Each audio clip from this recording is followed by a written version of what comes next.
सोलापूर शहरातील सिद्धेश्वर तलाव परिसर, खंदक बाग आणि छत्रपती संभाजी महाराज तलाव या तिन्ही ठिकाणी गेल्या 5 ते 6 दिवसापासून 70 ते 80 कावळे बर्ड फ्लूमुळे मेल्यामुळे या तीनही ठिकाणी नागरिकांना आता फिरण्यासाठी मज्जाव करण्यात आला आहे।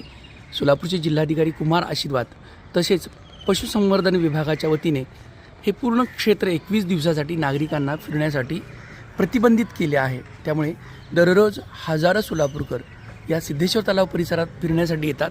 आज मात्र हा परिसर पूर्णपणे प्रतिबंधित करण्यात आल्यामुळे हा परिसर पूर्णपणे कोरोनानंतर प्रथमच निर्मनुष्याचा झाला आहे। सिद्धेश्वर तलाव परिसरातला आपण दृश्य पाहतोय, हा परिसर पूर्णपणे निर्मनुष्य झाला असून सर्व गेट महापालिका तसेच जिल्हा प्रशासनाच्या वतीनं बंद करण्यात आले आहे। तसेच नागरिकांना सूचना देखील याबाबत दिल्या आहेत।